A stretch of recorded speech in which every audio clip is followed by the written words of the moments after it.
Halo guys, sebelum lanjut jangan lupa subrek. Cahaya keemasan muncul tepat waktu, jatuh di tubuh si Masian. Siapa yang tahu pendeta kuat mana yang memperhatikan situasi ini, memberinya penyembuhan yang sangat efektif. Penyihir wanita menggigit bibirnya saat dia melihat pria botak ini. Setelah beberapa saat, dia tiba-tiba meraih leher si Masian, menciumnya dengan ganas. Tindakan ini benar-benar terlalu tiba-tiba, ditambah dengan kondisi tubuh si Masian yang lemah, tidak ada cara untuk menghindari ciuman seperti itu. Pada saat ini, pikiran si Masian berpikir, bagaimana saya akan mempertanggungjawabkan bunga putih kecil saya. Ciuman ini datang dengan cepat dan juga berakhir dengan cepat. Penyihir perempuan itu tiba-tiba mengangkat kepalanya, penuh dengan agresivitas, aku tidak peduli dengan bunga putih kecil apapun. Saya siap menghadapi Anda, dan tidak akan menerima penolakan apapun. Tapi hatiku sudah diambil, si Masian mengungkapkan isi hatinya. Prajurit wanita mendengus dengan jijik, yang aku inginkan hanyalah tubuhmu. Aku tidak menuntut hatimu. Si Masian hanya menutup mulutnya, karena dia tidak tahu harus berkata apa. Keberanian gadis ini sedemikian rupa sehingga bahkan pria tidak akan bisa membandingkannya.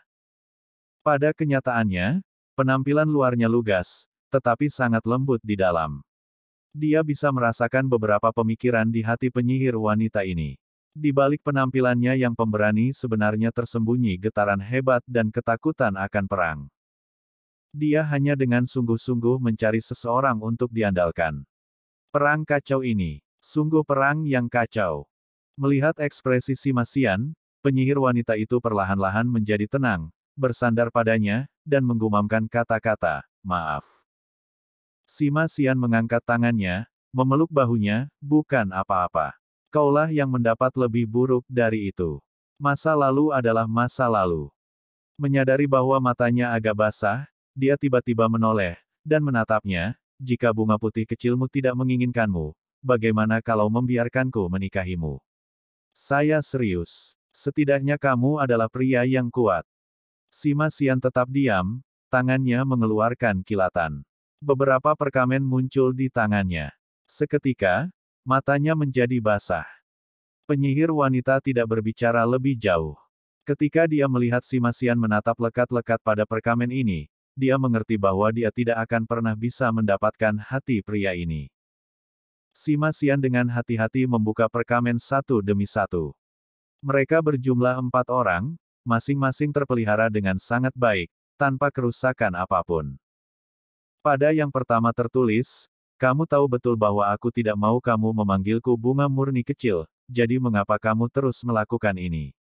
Aku membencimu, dan membenci wajah botakmu yang menakutkan. Tapi jika kamu mati di garis depan, aku akan membencimu selamanya. Anda harus kembali kepada saya hidup-hidup, tidak peduli berapa lama waktu yang dibutuhkan. Juga, kirimi saya surat. Jika surat Anda berikutnya tidak datang dalam 3 bulan ke depan, gadis ini akan segera menikah, bahkan tidak akan membiarkan Anda mati dengan tenang.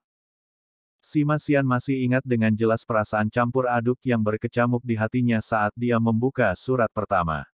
Dia memberi saya jawaban, dan menyuruh saya untuk kembali hidup-hidup. Dia mengatakan bahwa dia akan menikah jika dia tidak mendapatkan jawaban dari saya. Jadi dia peduli padaku. Bahkan dia tidak tahu seberapa besar kekuatan pendorong dan keberanian yang diberikan surat ini kepadanya. Tetapi dia yakin bahwa tanpa keempat huruf ini di tangannya, dia tidak akan dengan mulus menembus langkah ketujuh. Surat kedua, ada harapan selama kamu hidup.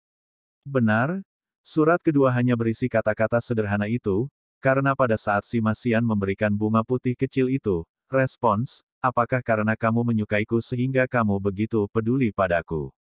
Lalu apakah aku punya harapan? Surat ketiga, tidakkah menurutmu aku mengerikan? Jika Anda tidak takut saya memukuli Anda, mengutuk Anda, datang dan temui saya setelah perang suci berakhir. Jika Anda harus memilih antara pasukan perburuan setan Anda dan saya, mana yang akan Anda pilih?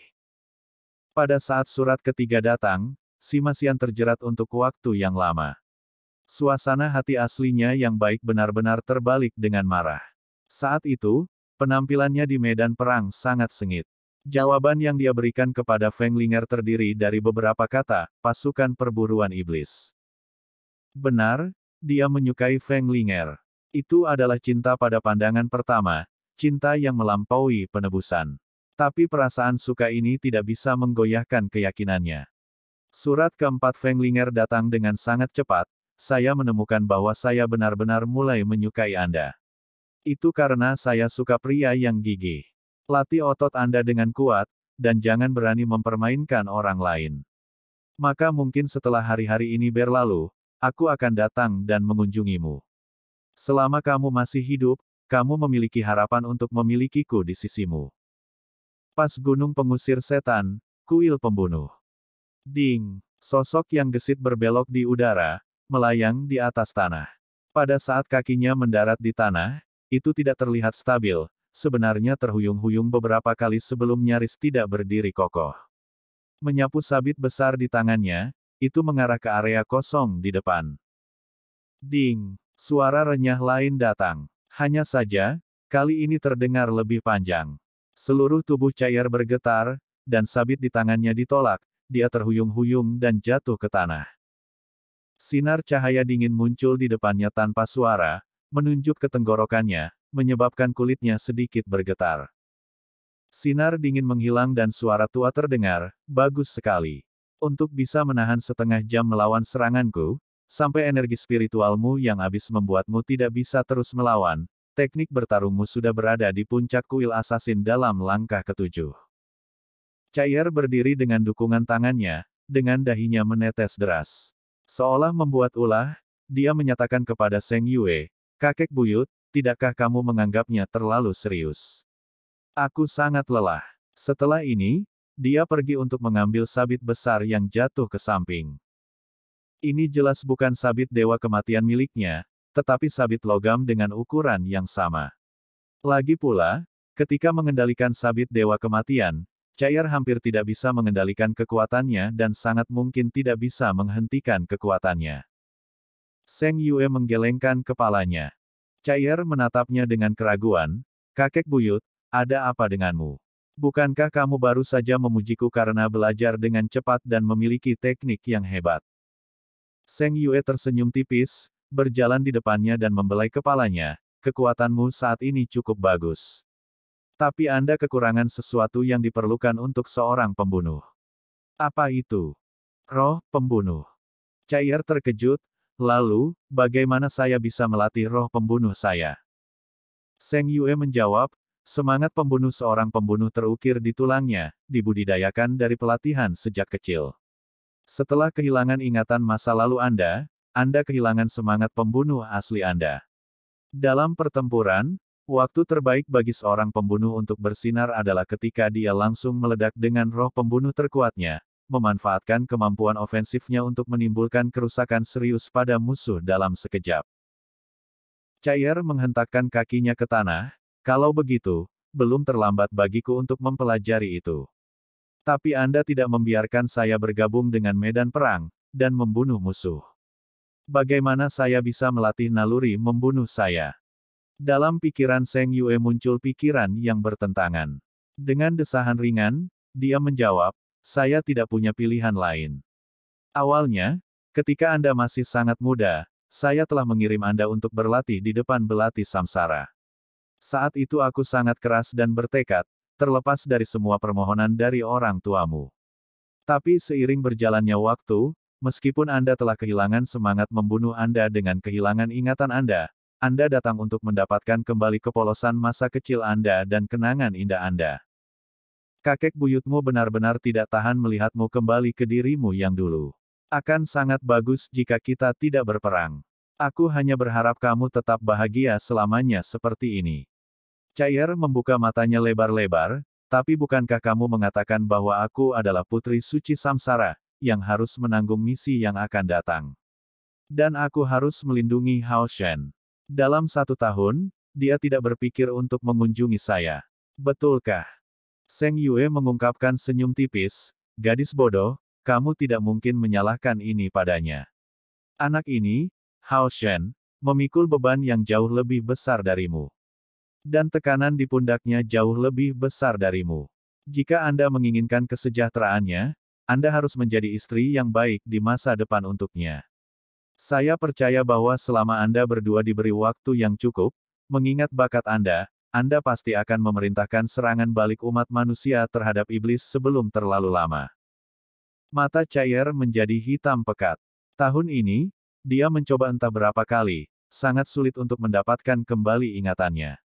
Tetapi hal-hal berbalik bertentangan dengan keinginannya, tidak peduli seberapa keras dia mencoba, tidak ada yang ditarik kembali. Sampai-sampai dia bahkan tidak berhasil menemukan jejak ingatannya yang hilang. Exorcist Mountain Pass adalah rumahnya, dan setelah kembali ke sini, perasaan ragunya terhadap orang tua dan kakeknya berangsur-angsur menghilang. Faktanya, tinggal di sini mungkin adalah pilihan terbaik untuknya.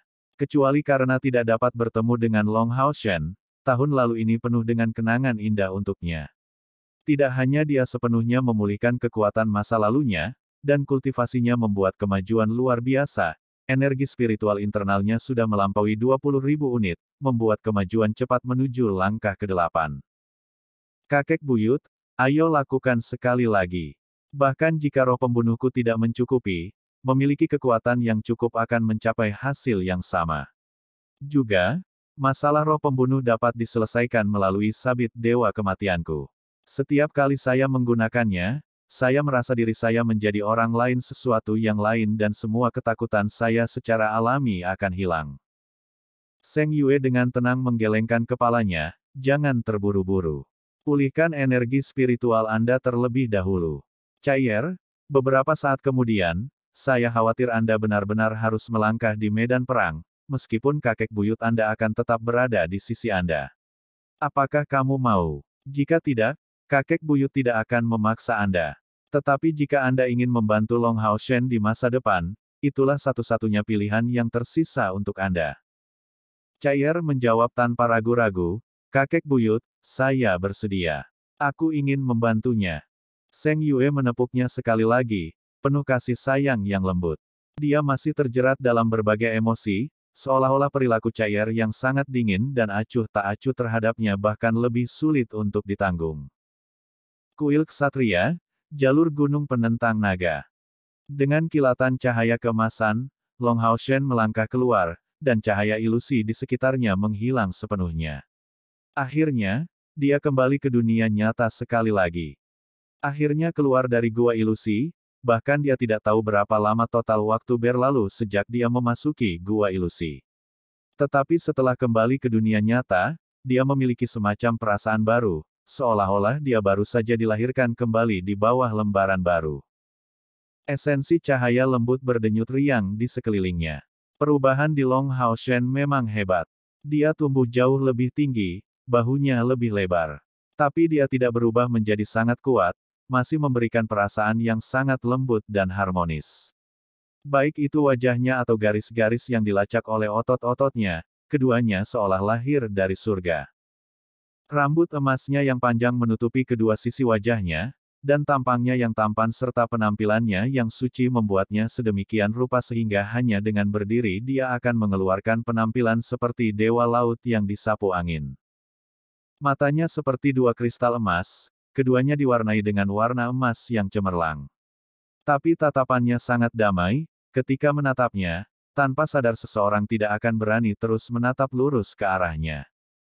Kedua tangannya terentang ke samping, dan mengambil napas besar, Long Hao Shen ditampilkan senyum lembut. Aku kembali, kuil ksatria. Langkah-langkah bergema terdengar. Memutar kepalanya, Long Hao Shen harus melihat seorang ksatria lapis baja Yayasan Mithril muncul di sisinya, melakukan penghormatan ksatria. Halo, Tuan Long Hao Shen. Halo, Long Hao Shen bergegas untuk membalas hormat ksatria. Silakan ikuti saya. Yayasan Mithril Knight berbalik dan melangkah keluar.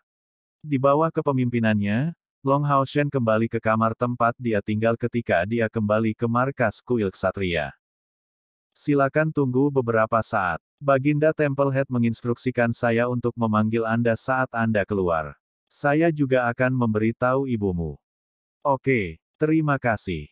The Mithril Armored Knight pergi, dan Long Hao Shen duduk di tempat tidur, saat dia memberikan semacam perasaan yang tidak nyata. Tempat tidurnya tidak bisa dianggap empuk, tetapi ruangan itu memberikan perasaan hangat seperti di rumah. Setelah tenggelam dalam kultivasi begitu lama, dia akhirnya kembali. Saat dia tidak bisa menahan diri untuk tidak berbaring di tempat tidur, meregangkan tubuhnya, dia memiliki semacam perasaan yang sangat nyaman, seolah-olah setiap selnya mengerang. Beberapa saat kemudian, langkah kaki terdengar dari luar. Pintu itu langsung didorong ke atas, dan sesosok manis bergegas masuk. Hao Shen. Bai Yue memiliki suara yang sangat terkejut, sangat cepat melemparkan dirinya ke Long Hao Shen, dan memberikan pelukan kepada anaknya. Pelukan ibunya penuh kehangatan dan keharuman. Long Hao Shen dengan erat memeluk ibunya, "Bu." Suaranya tanpa sadar bergetar, tetapi perasaan bisa bersandar di pelukan ibunya benar-benar yang terbaik. Tapi saat ini juga, dia mengarahkan semua pikirannya dalam tugasnya. Demi membawa kehidupan yang lebih baik untuk ibunya, untuk keselamatannya, dan untuk setiap ibu tunggal di aliansi kuil, dia harus melakukan yang terbaik untuk menahan serangan penyerbu iblis sebagai ksatria penjaga. Bagaimana kamu bisa pergi begitu lama untuk pelatihanmu? Sudah 1,5 tahun. Apakah kamu tahu betapa ibumu mengkhawatirkanmu? Bai Yue sudah menangis terseduh-seduh. Suaminya telah pergi begitu lama tanpa memberikan kabar apapun, dia akhirnya bertemu kembali dengan susah payah dengan putranya, tetapi dia segera pergi berkultivasi secara tertutup, selama 1,5 tahun. Jika bukan karena Yang Haohan dan kakek yang ada di sini untuk menghiburnya, dan mengatakan padanya bahwa dia baik-baik saja, dia mungkin sudah pergi mencarinya sejak lama. Putranya sekarang bisa dikatakan satu-satunya yang tersisa di hatinya. Jika sesuatu benar-benar terjadi pada Long Hao Shen, Bai Yue tidak tahu apakah dia akan memiliki cukup keberanian untuk tetap hidup. Sebuah esensi cahaya lembut dilepaskan dari tubuh Long Hao Shen, secara bertahap menenangkan perasaan hangat yang keluar dari hati ibunya. Melepaskan tangan putranya, dia dengan sungguh-sungguh menatapnya. "Hao Shen, kamu lebih kurus, jauh lebih kurus. Tapi tetap energi. Bagaimanapun juga, putraku adalah yang paling manis." Long Hao Shen tidak bisa menahan senyum, memaksa dirinya untuk tidak membiarkan air mata mengalir, selalu begitu. "Ibu, kali ini aku tidak akan terus mengasingkan diri. Aku akan menemanimu di Dragon Resisting Mountain Pass. Bagaimana?" "Ya, ya tapi," Bai Yue tidak bisa menahan air matanya untuk mengalir keluar, "tapi bisakah kamu benar-benar tetap di sisiku?" Long Hao Shen terdiam. Dia jelas tidak bisa, dia harus pergi berperang dan berjuang untuk kemanusiaan. Tetap selalu di sisi Bai Yue dan menemaninya sepanjang waktu pada dasarnya tidak mungkin. Tetapi agar lebih banyak ibu dapat bersatu kembali dengan putra dan putri mereka sendiri, dan sebagai Sion of Light dan Guardian Knight, dia memiliki banyak tugas dan tanggung jawab untuk diemban. Pintu terbuka, dan Yang Haohan berambut putih seperti salju masuk. Melihat pasangan ibu dan anak itu, dia tidak membuka pintu. Sebelumnya, dia mendengar Long Hao Shen dan ibunya berbicara, dan benar-benar tidak tega mengganggu momen berharga mereka. "Kakek Yang." Long Hao Shen berdiri, segera menyapa Yang Haohan, yang melambaikan kepalanya dengan sentuhan lembut, tidak membiarkannya sujud. "Anak yang baik, jadi Anda akhirnya selesai pelatihan. Anda benar-benar membuat kami sangat khawatir. Sesi Anda ini berlangsung selama 1,5 tahun. Beristirahatlah, dan temani ibumu untuk saat ini. Aku memberimu 10 hari liburan." "Terima kasih." Long Hao Shen tidak menolak undangan itu. 10 hari tidak bisa dianggap banyak, tapi ini mungkin satu-satunya saat dia bisa menemani ibunya untuk waktu yang lama di masa depan. "Ibu, di mana dapurnya di sini? Aku akan membuatkan makanan untukmu." "Oh benar, bukankah kamu bertanya tentang Cair terakhir kali? Aku akan memberitahumu segalanya tentang dia." "Oke. Cair benar-benar sangat cantik. Di masa depan, saya pasti akan menikahinya sehingga dia akan menjadi menantu perempuan Anda." Bai Yue akhirnya mengubah kesedihan menjadi kebahagiaan. "Kamu hal kecil. Bahkan tidak sampai 20, dan Anda berpikir untuk mendapatkan seorang istri. Tapi itu hal yang baik, kapan kamu akan memperkenalkan Cair kepadaku?" Long Haoshen menatap Yang Haohan dengan ekspresi bertanya di wajahnya. Yang Haohan bukan hanya kepala kuil ksatria, tetapi juga kepala aliansi. Posisinya di aliansi, dengan demikian, jelas berpengaruh. Setelah keluar dari pengasingan, yang ingin dia ketahui adalah waktu yang tersisa sebelum bisa berkumpul dengan rekan-rekannya, dan waktu sebelum dia bisa melangkah ke medan perang lagi. Yang Haohan tersenyum ringan sebagai tanggapan, semuanya akan diberitahukan kepadamu dalam 10 hari. Aliansi membuat beberapa persiapan untuk Anda. Anda bisa tenang, rekan-rekan Anda semuanya baik-baik saja saat ini. Mendengar jawabannya, Long Haoshen sangat santai, dan ekspresi di wajahnya mengendur. Bu, aku akan membuatkan makanan untukmu. Bagaimana dengan sup? Bai Yue memiliki senyum di wajahnya. Haoshen, ibu sebenarnya sangat ingin minum sup powder yang kamu buat ketika kamu masih muda. Hari-hari yang menghangatkan hati berlalu dengan sangat cepat, dan pada 10 hari ini, Long Haoshen menemani ibunya, membuat makanan, memijat dan menghabiskan sepanjang hari berbicara dengannya. Dia menunjukkan kepada ibunya setiap pertimbangan yang mungkin. Mengingat kecerdasan Bai Yue, dia tentu saja tahu bahwa setelah 10 hari ini berlalu, akan sangat sulit baginya untuk menemaninya seperti ini. Meskipun dia merasa sangat enggan, dia melakukan yang terbaik untuk bersantai dan menikmati hari-hari ini bersama putranya. Pergi Haoshen. Ibu tidak perlu khawatir. Aku akan menunggumu di jalur Gunung Penentang Naga, menunggumu, putra kesatria pengadilan dan pengadilan Long Xingyu. Tapi kamu harus berjanji pada ibu untuk melindungi dirimu dengan baik apapun yang terjadi. Dengan melindungi diri sendiri dengan baik, Anda hanya akan melindungi orang lain dengan lebih baik. Ayahmu sudah lama menghilang, ibu tidak tega kehilanganmu. Melihat mata ibunya menjadi kabur karena air mata, Long Haoshen tercabik-cabik oleh kesedihan. 10 hari ini dihabiskan dengan sangat mewah, alangkah baiknya jika dia bisa terus menghabiskan waktunya dengan cara ini. Tetapi dia tahu bahwa ini tidak mungkin. Kecuali iblis dimusnahkan, sebagai Sion of Light, dia tidak mungkin terus menghabiskan waktunya dengan mantap di sisi ibunya. Menarik 2 langkah ke belakang, Long Haoshen tidak berani terus menatap mata ibunya. Setelah bersujud di tanah 3 kali, dia dengan cepat keluar dari ruangan. Dia takut tidak bisa berpisah dengan ibunya secara nyata jika dia tinggal terlalu lama. Keluar dari kamar ibunya, Long Haoshen terengah-engah. Bahkan serangan kemacetan langkah ke-8 tidak terasa menyakitkan seperti sekarang. Selama tidak kurang dari 10 menit, dia dengan susah payah menekan kesedihan di hatinya. Setidaknya, dia tidak akan meninggalkan jalur Gunung Penentang Naga untuk saat ini, dan bisa sering mengunjungi ibunya. Dia hanya bisa menghibur dirinya sendiri dengan cara ini. Ibumu masih sehat. Melihat Long Haohan memberi hormat padanya, Yang Haohan bertanya dengan senyum di wajahnya. Long Haoshen mengangguk diam-diam, tapi ekspresinya sudah penuh tekad. Tuan Kepala Kuil, tolong tetapkan tugas kami. Saya juga ingin tahu kapan pasukan perburuan iblis kelas komandan ke-64 dapat direformasi. Senyum di wajah Yang Haohan menghilang pada saat yang sama saat dia mengangguk. Kamu harus ingat apa yang dikatakan Seng Yue pada saat kamu berpisah satu sama lain. Long Haoshen menjawab, saya ingat kakek buyut Seng Yue mengatakan bahwa selama saya berhasil menembus langkah ke-8, dan rekan-rekan saya semua mencapai kekuatan langkah ke-7, kita kemudian dapat memiliki kemungkinan untuk mereformasi pasukan kita. Yang Haohan mengangguk, 1,5 tahun telah berlalu.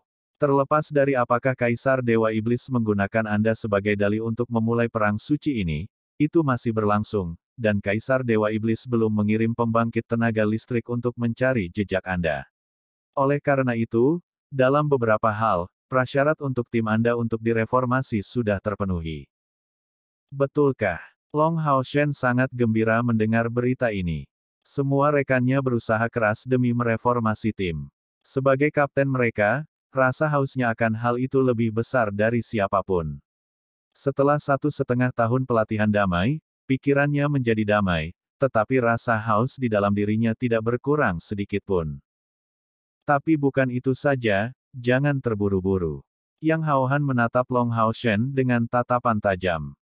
Kegembiraan besar di wajah Long Haoshen menghilang, tapi kegembiraannya tetap ada. Karena dia tahu bahwa sejak Yang Haohan memberinya harapan, itu berarti bahwa pasukan pemburu iblis kelas 64 komandannya benar-benar memiliki harapan untuk direformasi. Yang Haohan menjawab, di generasi mudamu, tidak ada yang bisa menandingi kekuatanmu. Tapi itu masih jauh dari cukup untuk melawan iblis yang kuat. Anda harus tahu tentang poin ini. Oleh karena itu, Anda semua harus membuktikan kepada aliansi kemampuan pertahanan diri Anda, jika Anda ingin mereformasi pasukan perburuan iblis Anda.